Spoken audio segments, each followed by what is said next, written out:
Alright, hey everyone, I'm Sundej, and today we are doing a Manifesting Through Music. I have a special guest. Hello. And I just want to share with you all what he's doing and tell you about all the good things that he has going on. So just tell everyone who you are and what it is you do. My name is Kid Silver. That's Kidsilver.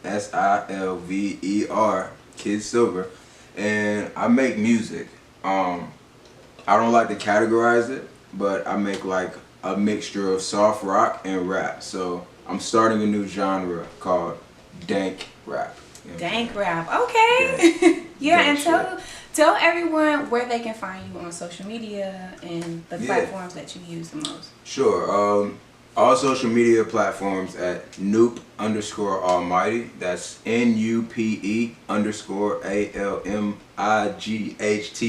Ooh. Yeah. I didn't think I was gonna pull that shit out, but I spelled it right. Yeah. So Noop Almighty. Yo to the Noops out there. And I also have everything too in the description, so you all can go find him afterwards. Word.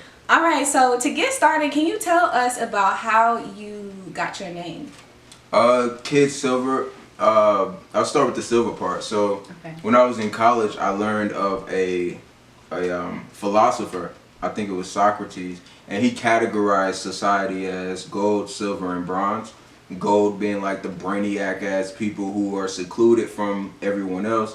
Bronze being the super poor, and silver being the protective, the protective class that looks over the bronze class and kind of, so I'm that for my family. So I picked up silver, and Kid is because I like Kid Rock.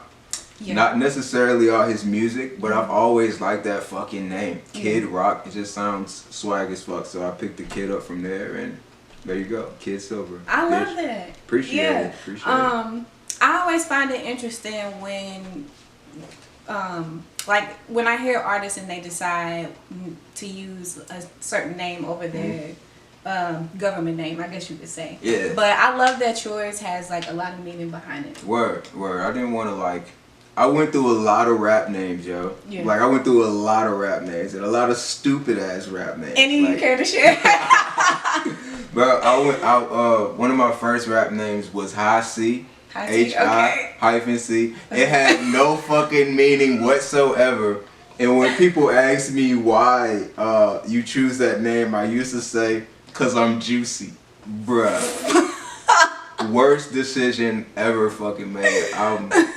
Oh man, I regret that phase in life. But it's over. So here I am with Sundej. Yeah, so tell us more about what's your earliest memory of music? Because I feel like anybody who chooses this path, early on, there's like a defining moment, whether it's some type of show or being in the church or some moment in childhood that let them know that this is what I'm supposed to be doing. What was that for you? Yeah, so I've only been making music for about maybe three years or so now. But I remember being first interested.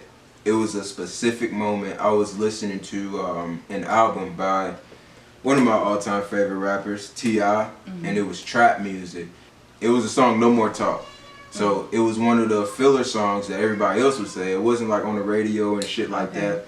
But it was one of those songs like, damn, he's really summarizing what me and my family are going through, man. And it resonated with me to the point where it's like, I want to be just like that. I want to make people feel how he's making me feel right now. He's just telling his life, but it's so close to home that it's like, that shit, it hit home run with me. So, and yeah, since then, I think I started in elementary school performing. Not my own shit. I was just performing like T.I. songs. And our first time performing, I did What You Know in fucking the 8th grade. Yep, that shit. And I was like 15, yo. So I was on the stage, and it was just, I love the experience. You know what I'm saying? Just, I love all the eyes being on me. Not that I'm some hoe ass dude who needs the attention, but I like setting the vibe. You know what I'm saying, for a room, and I do that through my music as well. So that was a long ass answer to that simple ass question. But I like that. That was it for me. Listening to T.I. trap music. So you mentioned that you started doing music a few years ago.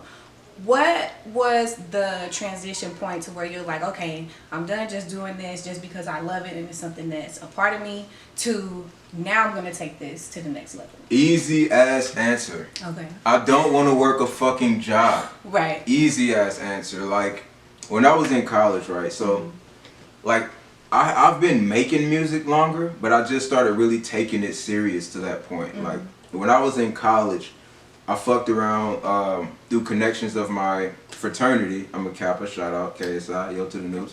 But yeah, I fucked around and found an engineer with a whole studio through my fraternity, and I started recording with him, and I ended up making a lot of fucking music, just summarizing my college life and throwing parties and, you know what I'm saying, just shit that was in my mind, and I put it together on the tape, and it just, it went what our old days version of viral was in the fucking area that I was in. Like, I would walk out of class and a group of both female and male walking up to me, hey, you got any more tapes? You know what I'm saying? I pay you, blah, blah, blah, blah, blah, blah.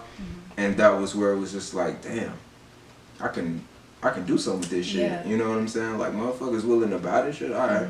But I had to put it off a little bit because my mom was more focused on finishing school. Yeah. You know what I'm saying? And now that I finished school, shit, nothing's holding me back. You know, so that's a good point. For anybody who's watching who is in school and in that situation that you were in, what would you say to them as far as how they can navigate making music and doing what they love and also getting their degree?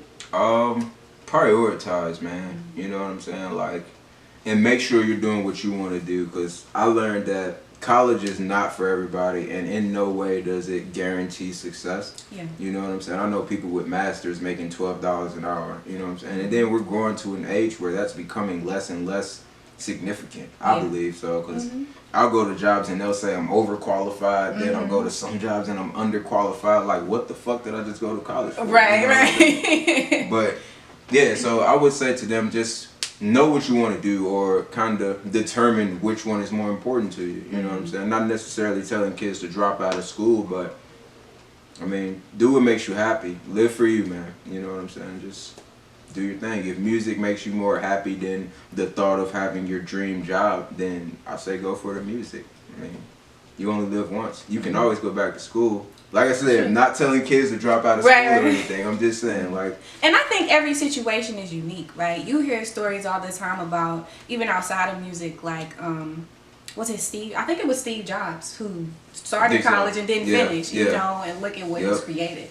So that's not to say that I feel like there's, it's like a double-edged sword, because it's like a lot of old school folks are like, you need to go and get your degree, and who don't really understand how things have changed. They don't understand that shit. And then also you have like some on the other end, you have a lot of like entrepreneurs or people who are very successful, who are also not rare cases, but not everybody is willing to put in the work that they did. You know what I'm saying? So I feel like we see a lot of both. And that I don't think one is better than the other, but like you said, you just have to do what your gut is telling you to do. And it's like what you said about the old folks, man. It's just that they long for that security. You know what I'm saying? That's where entrepreneurship, everything regarding it is a risk. Yeah. Regardless of whether you chase the music, whether you start your own clothing brand, whether you start a YouTube channel, it's all a risk. It's no guarantee that this shit is going to make you the next Drake of whatever you're doing. It's just, it makes you happy. You know what I'm saying? And my thing is, as long as I can sustain doing what makes me happy, man, I'm going to be fucking happy. You know? Right. Fuck it. Okay. Perfect. All right, so tell us about your first performance, like after you said, okay, I'm about to take this serious, I'm really about to do this. When it comes to manifestation, like, it's so important for us to visualize what we want to see before it happens. So I'm the type of person that is like, anything I want to do, I have to really live it first. Yeah. Like, visually, to see like, how am I gonna look, who's gonna be there, what perfume am I gonna wear, who's gonna be around, where is it gonna be, you know. So can you walk us through what your first performance was like and set the scene so that we can go back to that moment with you? Yeah, okay, so let me think. My first performance Now, like I said, when I started performing in middle school, but I wasn't performing my own shit. So do you mean like when I first started taking your my own own shit? Yeah. Okay. I was in college, and my mom, my mom came down and with my grandmother, you know what I'm saying? They came to visit me, and I was just like, yo, I got this performance. I want you guys to come check it out. Blah blah blah blah. I'm really good. I'm really good. And my mom was like, my mom has always been supportive of me, but she's kind of like, she's going to be supportive regardless of what the music sound like. Yeah. Okay. And she's told me like, your first music, that shit was terrible. Like she's told me that shit. Yeah, you know what I'm saying? But I love my mom, and I took them to the show, and it wasn't a big venue, it wasn't a big stage, but man, I felt like a fucking superstar. So I'm there with my fraternity jacket on, my line jacket on, and it's a crowd full of people, and I'm on the stage, and the background says like something showcase, and I'm like, yeah, y'all came here to see me. Come here to see me. The fuck, I don't care about nobody else in this mode. But I rocked it out, and like I know I rocked it because like I always get people who walk up to me afterwards and they be like, yo man, that song is gonna do something to some people, you know what I'm saying? Or that shit's special right there, you know what I'm saying? So that was pretty much my very first performance where it's just like, alright, this is my shit. I know I can do this shit some more, and the more I do it, the better I'll get, and the more people, you know what I'm saying, that'll fuck with me. So that was pretty much my first fucking performance. Now, I was like high as fuck, you know what I'm saying, so that could contribute to my the world revolves around me moment. But, so I've never been to an actual show other than my own shows. Really? Like I've never went to anybody else's show. It's not because I don't like anybody else. I just personally think I'm better than everybody else. I mean, not on no arrogant shit. Yeah. Just on some like, I respect that you're here. You know what I'm saying? I respect that you're where you are, man. I want to get where you are. I don't want to be in the crowd reaching for you and shit. I want to be where you are, bro. You know what I'm saying? Like I want to perform next to you, not watch you perform. And that's always been my thing about going to different shows. I don't not like people. I fucking love every person that's rapping for the most part, but you know, I just like myself more. So yeah.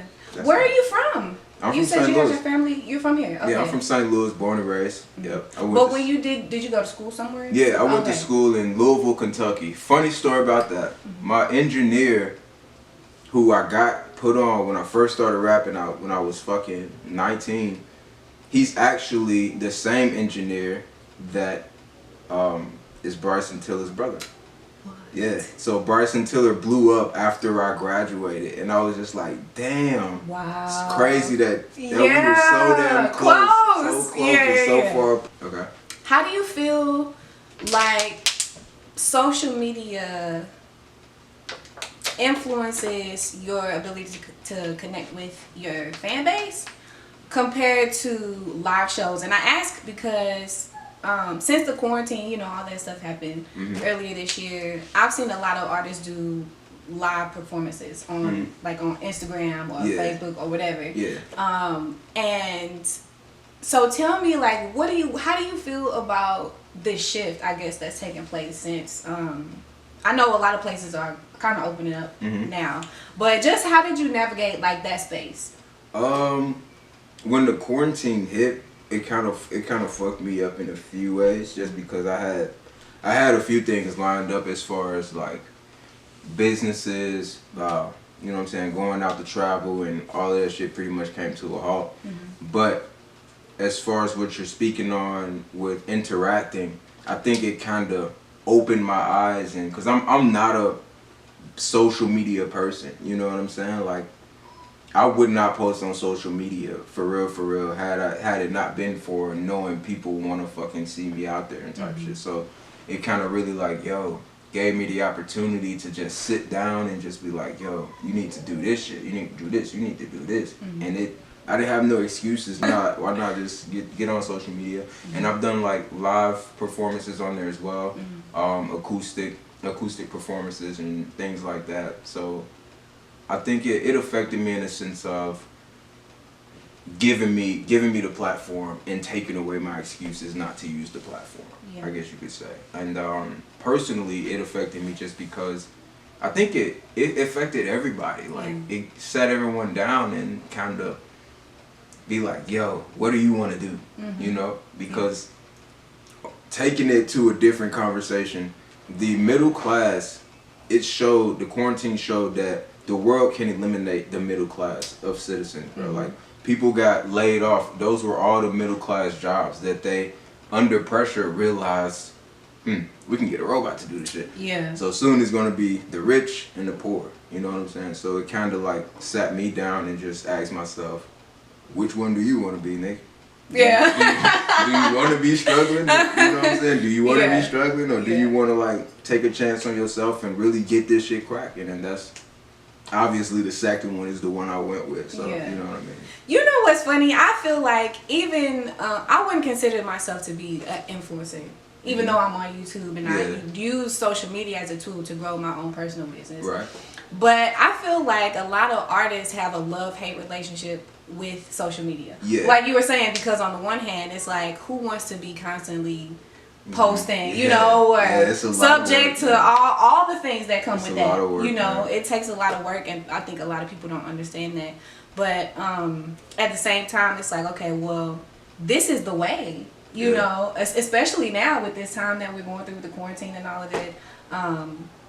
Changes that are coming with that, so I think it's interesting. You know, we need it, but at the same time, it's like we're so resistant towards it because it's not a natural thing. You know what I'm saying? Like, it's not a natural thing to just go every fucking where. Come here, let's take this picture. Come here, let's take this picture. Oh, I'm eating turkey. It's not a fucking natural thing to be doing that shit. But it's like we see it. We see other people doing it and we appreciate them doing it, but when we really think about how much fucking work it is to post throughout your entire day, everything that you're doing, to schedule the photo shoots, to make sure you're going live, to do all that shit, it's a lot of fucking work. You know what I'm saying? And shit, fuck a job. So so you gotta do it. You know, that's part of your new, that's your new occupation. Yeah.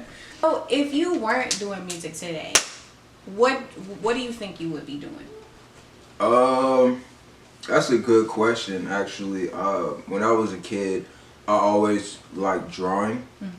So if I wasn't interested, if I didn't find a new interest in music, I would still be trying to become an animator. Because I used to always like drawing, like Dragon Ball Z stuff, Naruto stuff, you know what I'm saying, stuff like that. Because I'm a nerd, yo. Anybody who's successful swears by a morning routine or some type of, for you, like maybe a pre-performance ritual or something like that. So can you tell us, one, like what do you do to get yourself ready for your performance or to go in the studio and to create something new?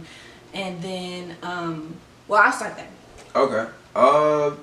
What do I do before performances? I get high. Like, I get high, man, and I don't know, like I really don't feel like a super nervous tick. Like, I think everybody gets nervous before they perform, but I really don't get super nervous to the point where I need to do something in order to perform. It's kind of like I knew I needed to do this. Like, performances are scheduled 2 to 3 months, you know what I'm saying? They're scheduled in advance. I knew this shit was coming. I came here, you know what I'm saying? I'm swagged up, goddamn me, I'm fried. I'm finna give these people what they came to see, you know what I'm saying? I'm finna light some shit up on stage, pass it around so they can catch the exact same vibe that I'm in right now, you know what I'm saying? And we gonna all turn up, you know what I'm saying? That's pretty much exactly what I do before performances and during performances. Always got my water on stage because I go hard on stage. Like I said, I do rock, so it's a lot of screaming, a lot of jumping, shit like that. As far as recording music, I actually just started smoking to write. Like, on this next project I'm putting out, every song on there was written and recorded while under the influence. And I've never done that before. You know what I'm saying? Like, I've always smoked, but I've always been like, I gotta focus. This music gotta be just this. And it's like, it's a obvious shift in the way my music sounds through being under the influence. You know what I'm saying? Like, I didn't grow up listening to rock music. I be stoned, and you know what I'm saying. I like hearing all the instrumentation. I like being taken on a trip. Like I said to you earlier, it's not really even about the words. It's more about the vibe that's being set. You know what I'm saying, through the music. So I think that's pretty much my only thing that I need to do before I go write music or record the music. Like I want to be high, because my creativity just flourishes. Goddamn me, it flourishes. Like I can go in there, make my voice do one thing, make my voice do another thing. On one song, I don't know where it came from, but I was like growling. Like I was growling, like, you know how like you hear some metal music and it'd be like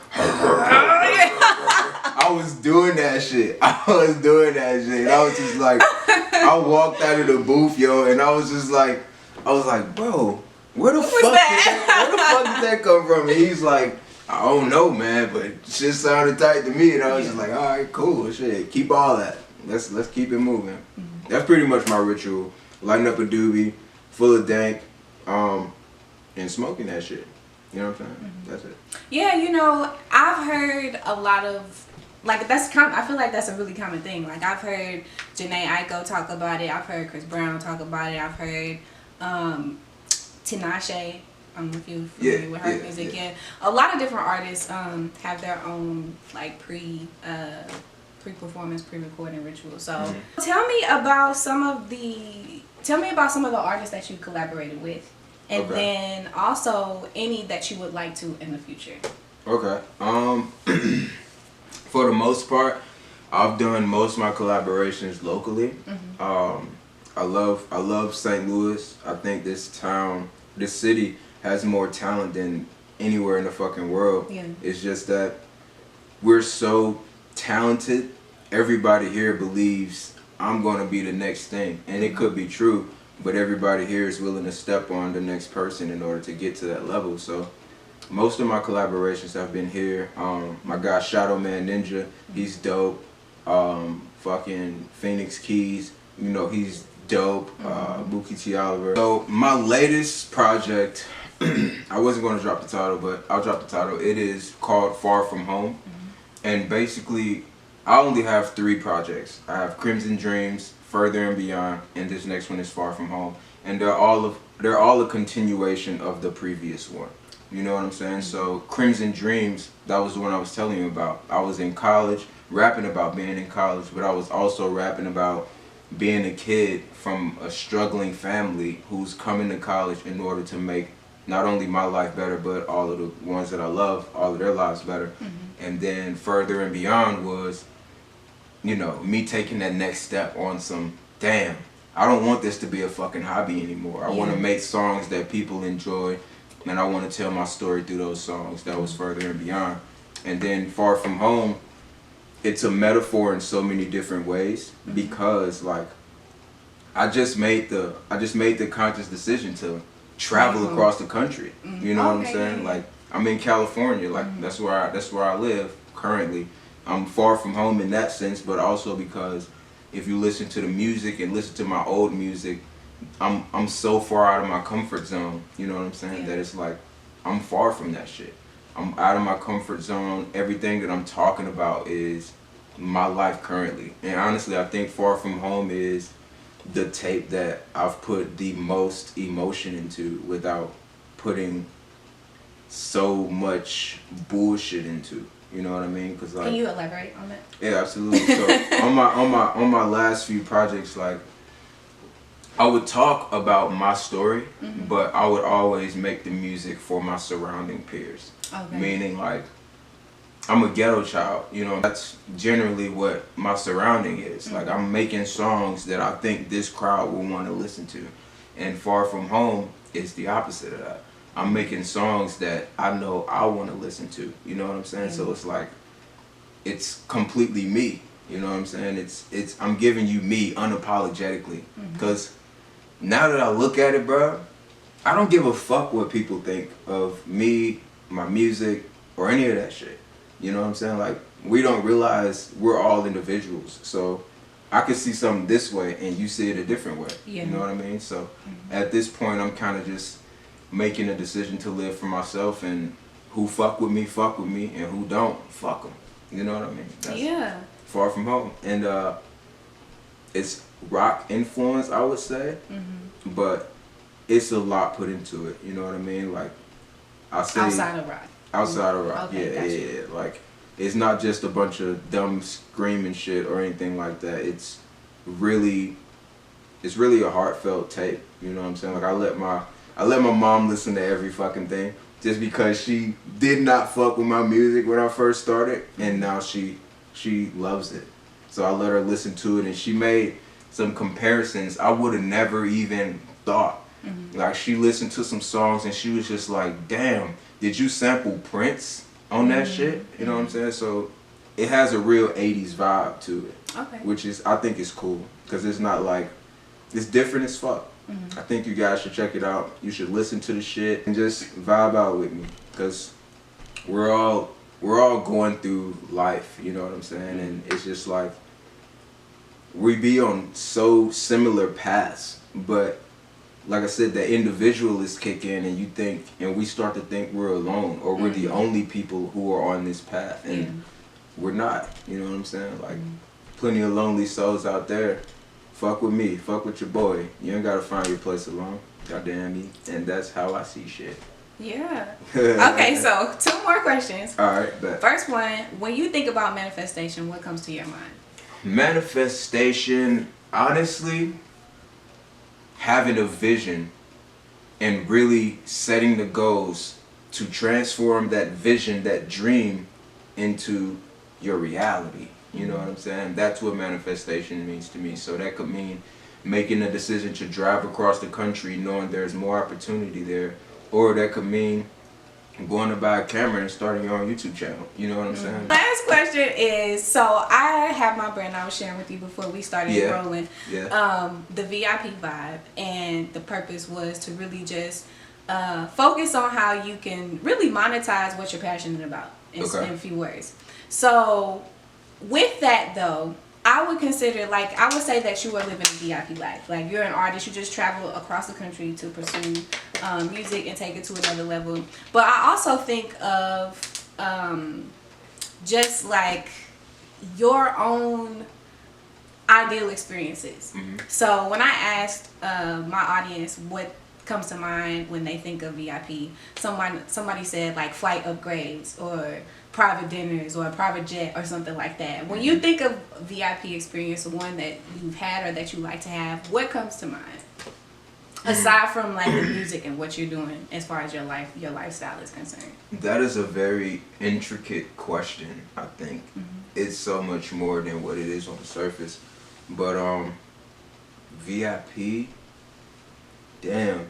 Cause what come to mind, bro, being a ghetto child, I just think, you know, I'm in the back of the club popping bottles and shit like that. But when I really sit down and think about it, like, damn, what do you think that this shit is? Not just what your surroundings have implanted into you. What do you think the shit is? And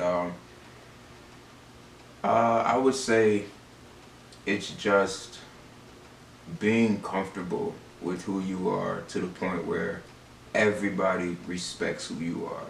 You know what I'm saying? Like, being able to show all of your cards, put it all on the table, and this person be like, ugh, what the fuck? And you just smile at them like, yeah. You can fuck with it or fuck off. Like, that's, I think, VIP, I think it's more of an attitude, man. Ooh, I like that. More of an attitude. Like, if you a big dog handling your shit, you know what I'm saying? Like, me personally, I don't value money like how others value money. Like, I'm a minimalist. Like, I could live in a fucking van as long as I can travel, make music, and sustain. I'm not super materialistic like that. So VIP wouldn't mean to me flight upgrades and shit like that. It's more so like you connect to the people through who you are so much that they're aware of where you are. You know what I'm saying? Like, I'm so fucking important And I love myself so fucking much. I'm giving it to everybody that when I say I'm coming to Cali, I get to fucking hear, and I got a group of motherfuckers just like, yo, what's up, Silver? What's up? What's up? What's up? That would be VIP. That's a VIP ass life. For Yeah, me. that's a moment. You know what I'm saying? That's a moment. damn. That's what I would. That's a long ass. I get No, long that's ass good. answers, That's bro. good. I love that because I've never heard it described like that. Yeah. And I know that it's different for each individual. Because I was saying when I first started putting this out there that for a mom, it could be maybe having some help on the weekends, or maybe like going to Chick-fil-A instead of having to prepare a whole meal, you know. So it doesn't have to be like this luxurious lifestyle necessarily. It can be, you know. I think it just depends on the person. Yeah, I think it depends on the person, what they want and what they value. You know what I'm saying? Like if you're a materialistic person, then yeah, VIP for you is gonna be fucking. I can throw $1,000. I can not fly coach because I got a private jet. You know what I'm saying? Shit like that. And that's dope. I want to do all that shit. Right. I'm not taking away We're not from knocking that. it. I want to do all that shit. I'm just saying, like, VIP, it's a surface level thing that I think only a lot of conscious people can really conceptualize to a point where they really comprehend what the fuck mean, what the fuck that shit means. I so appreciate you for coming and doing this talk with us. Absolutely. Before we close, can you just tell any aspiring artists, whether they are rappers or singers or photographers or whatever creative pursuit they have, what advice do you have for them if they're facing like any obstacles, or just generally speaking, like what do you have to say to someone who wants to create a similar lifestyle that you have, but are having a hard time doing that or don't know where to start? Yeah, sure. I would tell them, like I told my little brother. I came back in town. I've been in town for a few days. I went and saw him, and I smoked him out. We drove around just talking, and I just sat him down like, yo, man, if you don't take away anything else that I give you, that I've given you, I want you to really take this away, bro. Do what makes you happy. You know what I'm saying? Live for yourself. If the obstacles you're facing are, what is this person going to think? What is that person going to think? Are they going to like it? Then that's automatically creating that much more stress on you because you're living for someone else.